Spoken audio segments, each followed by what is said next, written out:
The first Grammys were held on May 4th, 1959. Ella Fitzgerald and Henry Mancini were among the winners. In 2012, the number of categories was cut from 109 to 78. This included getting rid of Best Male and Best Female in certain categories and lumping them into one. And minor tweaks since then resulted in the 59th Annual Grammy Awards giving out 84 awards. The more high-profile awards were handed out during the live telecast, including Album of the Year and Record of the Year. This is allegedly to allow for more performances. And whether you watch the show or not, you're probably aware that each year one artist gets most of the nominations, while others are not even nominated once. So are the Grammys just a high school popularity contest? Or do artists actually deserve as many nominations as possible? No, they don't. This is something that I didn't really know. So the eligibility period is actually set. If it's the 2017 Grammys, from October 1st, 2015 all the way to September 30th, 2016, that's the eligibility period. Anything released between those dates qualify. Yeah, so sometimes it does feel like the songs that are nominated or the artists that are nominated, albums that are nominated are a little bit old, and that's because of the eligibility period. So some artists do miss it. Some of our favorite albums didn't make the cut for this Grammy. How do they decide the hosts? Is it just popularity, or? I think there's a vote. So the board of the Grammys votes and casts their votes for potential hosts, and they usually pick people who are associated with the music industry in one way or another, or just, people who have previous hosting experience. Oh, okay. Yeah. So then James Corden is the 2017 host. Yeah. And I guess his connection is Carpool Karaoke. And they actually released a trailer for his show, which is going to premiere soon. And it's just based on Carpool Karaoke. Good. Well, I mean, maybe. I love the videos. I don't know if I can watch them for 30 minutes, though. Yeah. But it'll probably be different famous people and not just musicians, I think. I kind of wanted to talk about nominations. There's a lot. Well, to me, so there's a lot of discussion about how many nominations should an artist be eligible for. And almost every year, I think actually, if we look back far enough, every year you'll get an artist who's nominated for 5 to 12 Grammys, and you're just like, why? When there's millions of artists, there's so many different artists to choose from, and I think a lot of it does come down to just the eligibility period. There's so many artists active at any given moment, but it just comes down to who released music during the period that is eligible for that year's Grammys. And are they looking at the charts then? Or is it just the people on the board are like, I know Beyonce, let's nominate Beyonce as many times. So the labels are the ones who submit their artists for nomination. Oh, wow. Okay. So a label like Interscope Records will say, we have all these eligible artists, and they submit them to the board. So the Grammy board will take all those artists that were submitted, and they will vote. So then one of the things I know is that for the Oscars, what they'll do is they'll do much of the same, where they'll have a couple of movies that are submitted, and then they have to watch them, but then I guess the drama there is whether or not they actually watch them. Yeah. So my question is is that why we get so many Beyonce nominations? Because not everyone wants to listen to these random indie people? Probably. I mean, they have 78 categories, and each category will usually top off at 5 nominees. So in order to be an official nominee, you have to get 5 votes from the board. Do you know how many people are in the board? I do not know how many people are in the board. I'm assuming there's at least more than 5. Yeah. I'm assuming there's a good 30 people, but they do probably get so many tracks and so much information on different artists that they're probably we know Beyonce, we'll just nominate her 9 times. It's good sometimes when I believe in the nomination. This time around, we're saying Beyonce a lot because Beyonce is the number one most nominated person this year with 9. Yeah. 9. She only took 2 home, but I do agree that she had a lot of nominations. In a lot of ways, that album, because I had to listen to it just so I can talk about it. A lot of ways, that album would have been better if it wasn't Beyonce. Obviously, I don't know Beyonce personally, but when I heard it, I felt so disconnected that I was like, okay, this album is okay, but I can go back and listen to another Beyonce album, be just Destiny's Child specifically, be happy. And while I do agree that artists evolve and they change, I don't particularly like this Beyonce. and her her performance was a little lackluster. She performed 2 of her songs from Lemonade. And I personally was like, well, like a pregnant Beyonce should be at home.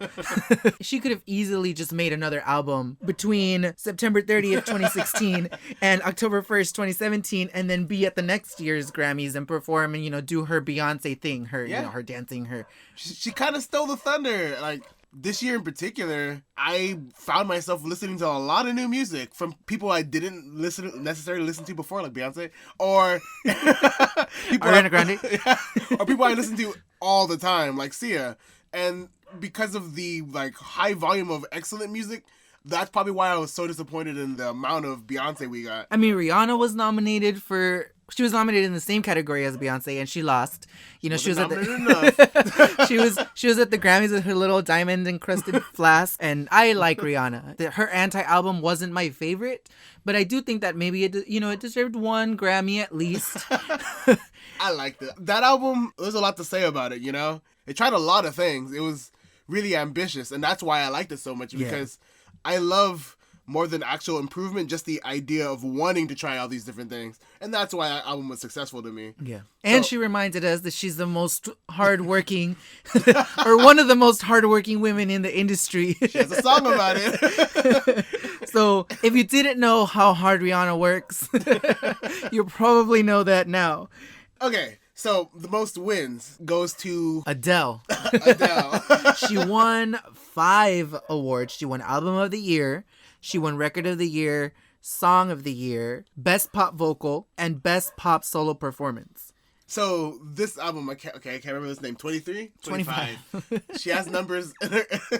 This album, it was good. I don't like Adele. I just don't. I love Adele. She's kind of like Sia, where she makes a lot of sad music, but in general, her music doesn't play to my taste. To see kind of this album, which was technically good, but didn't really mesh with me, win so much accolades, I was a little disappointed in the Academy, or the group of people who vote for her. I do agree that Adele is a hardworking woman. She's about the music, and while Beyonce might be about the music too, I think that she's more showgirl. She's about the performance, I think. Yeah, she's Showgirl. Britney Spears. Yeah, showgirl. But except I like Britney Spears. What do you think would alleviate some of these issues with the Grammys? Should we bring the categories back to over 100? No. No. I think that they just need to have some sort of a limit on how many times someone can be nominated. I feel like I want to say 5 is a good number. Yeah. Because there are some people that need to be celebrated. Adele's album was immensely well crafted. It needs to be celebrated. So I agree with her winning a lot in that sense. But I do want other people to get some limelight, or some at least the nomination. The idea of getting nominated for something. As much as I love Kanye West, I love him a lot. I actually do. But I don't think that he should be nominated multiple times in one category. It makes it look like high school, where there's only 5 people who are popular and everyone else is just the ones getting wedgies and stuff. Like Sia's getting a wedgie.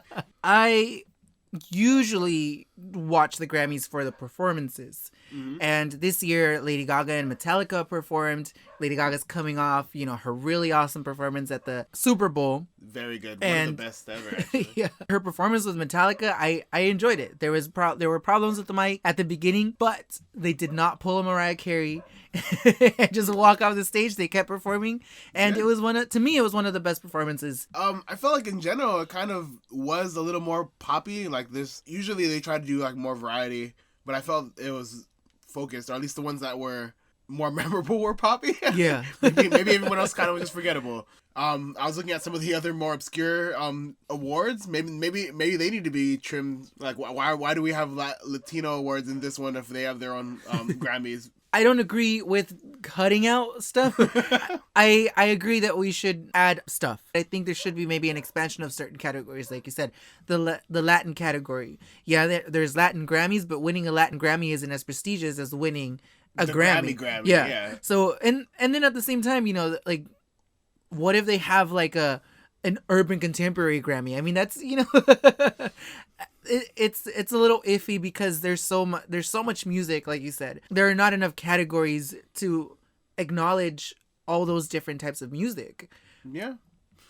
And I guess that's why they don't give them all the awards, like in the telecast, because yeah, we only get to see 10 to 12 of them, and even then it does get kind of rough. Yeah. And I always gotta liken it to the Academy Awards because that is hard to watch. It actually and they try really hard, and it's so it's just intensive in terms of being able to focus. And they're really like it's just a really long show. It's a 3-hour show, but overall, I enjoy watching the Grammys more than the Oscars. Yeah, doing some research for this this actual video itself, learned some things. I didn't know that the Song of the Year goes to the composers and not necessarily not the artist. Yeah, not the artist. And I didn't know that the Record of the Year goes to the performer and the production team. So then when someone that we actually know, he won a Grammy, and I didn't understand what they meant by that, because when I looked it up, it said Adele won the Grammy, and I'm like, his name isn't Adele last time I checked. But I'm guessing they all get a copy of the Grammy, or do they share? So they all get their own, actually. What the heck? Every person. So when you see a category like Record of the Year, and they tell you like these are all the producers, everyone who worked on that song gets an actual Grammy. So not just Adele. Adele wasn't the only one to get it. She went up there and she did the speech for it, but her whole team gets one Grammy for themselves. Amazing. So shout out to that person that we know that was on the team for Adele and has a Grammy in their name. I just thought you had to be like in a group. That's why I always wanted to be in a band and that got a Grammy, because then I'm like, cool. I don't have to be an Adele. I can be a Red Hot Chili Peppers or Radiohead or something, and I'll get a Grammy. Yeah. So then if Kanye had won any of those 3 categories, he would have gotten a Grammy just for being featured then? Yeah. But it would say featured artist on his Grammy. It wouldn't be like, yeah. It's still a Grammy. It still counts. Yeah, but still counts. Yeah, it does tell you why you got the Grammy. Okay. Yeah, so what did you think of the Grammys this year? Did you agree with the winners? Did your favorite take the award? Comment below and let us know. Remember to subscribe, like, and hit that share button. Also, follow us on Twitter, Facebook, and Instagram. And stay tuned for the next installment of The Rant.